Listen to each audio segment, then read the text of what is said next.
Saudi ബാലൻ കൊല്ലപ്പെട്ട കേസിൽ Riyadh ജയിലിൽ കഴിയുന്ന കോഴിക്കോട് ഫറൂഖ് സ്വദേശി അബ്ദുൾ റഹീം ജയിൽ മോചിതനാകുന്നു. മോചന ഉത്തരവിൽ അധികൃതർ ഒപ്പുവെച്ചു. എക്സിറ്റ് വിസ നടപടികളും പൂർത്തിയായി. അബ്ദുൾ റഹീം ഉടൻ നാട്ടിലേക്ക് മടങ്ങുമെന്ന് റിയാദിലെ നിയമസഹായ സമിതി അറിയിച്ചു. ഏറെ സന്തോഷം നൽകുന്ന വാർത്തയാണ് റിയാദിൽ നിന്നും വരുന്നത്. സൗദി ബാലൻ കൊല്ലപ്പെട്ട കേസിൽ കഴിഞ്ഞ 20 വർഷമായി റിയാദ് ജയിലിൽ കഴിയുന്ന അബ്ദുറഹീം ഉടൻ ജയിൽ മോചിതനാകും. മോചന ഉത്തരവിൽ അധികൃതർ ഒപ്പുവെച്ചതായി റിയാദിലെ നിയമസഹായ സമിതി അറിയിച്ചു.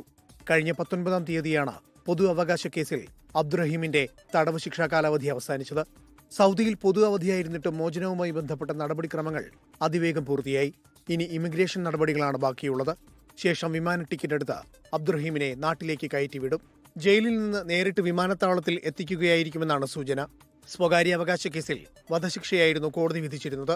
15 മില്യൺ റിയാൽ ദയാധനം വാങ്ങി സൗദി ബാലന്റെ കുടുംബം അബ്ദുറഹീമിന് മാപ്പ് നൽകിയതോടെ വധശിക്ഷയിൽ നിന്ന് രക്ഷപ്പെടുകയായിരുന്നു. മോചനദ്രവ്യം നൽകാൻ മലയാളികൾ ഒറ്റക്കെട്ടായി 47 കോടിയോളം രൂപയാണ് സ്വരൂപിച്ചത്. 24 റിയാദ്.